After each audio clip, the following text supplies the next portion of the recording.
This video is provided by Carrier Enterprise, your complete HVAC distributor. Servicing on HVAC equipment should only be performed by licensed HVAC contractors.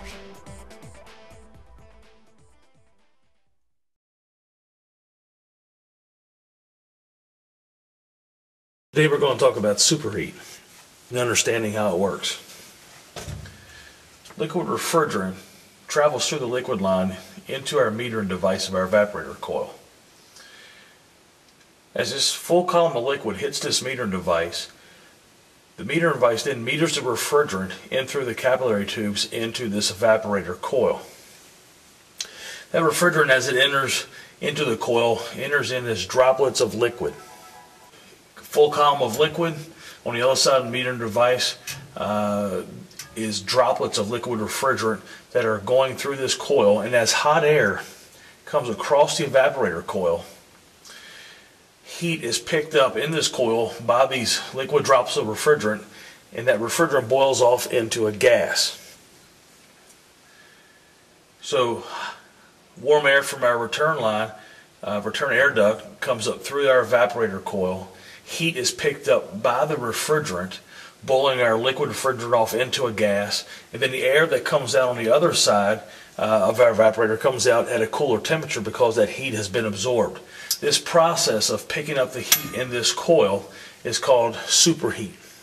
And when we measure superheat at our outdoor unit, we're measuring this process of this coil absorbing heat out of the air through liquid refrigerant droplets that are entering in the coil. Once this refrigerant is boiled off into a gas, this gas comes back through our return line and goes back to the compressor as a low temperature, low pressure gas. One thing to make note of is you can see the return lines here, these individual return lines coming back, and this is our return header. This is where the bulb is placed on the thermal expansion valve. This bulb senses the temperature in this line and will regulate the thermal expansion valve based on what's happening in the evaporator coil. Basically, this bulb is measuring the superheat of this coil and is adjusting the flow of refrigerant to maintain a constant superheat. In the event that you have a coil that may be frosting up in just one section, or maybe you see that one section has a different temperature than the other, you can actually measure the individual superheat of each one of these return lines and see which part of that coil may be having a problem. In the event maybe you don't have enough air passing across the right wing of this end coil, you would find out if you didn't have enough air going through here that the superheat of this slab of coil would be a lot lower because it would be flooded because it's not picking up enough heat because it doesn't have enough airflow across the coil. So one thing that really affects these evaporator coils with thermal expansion valves is airflow.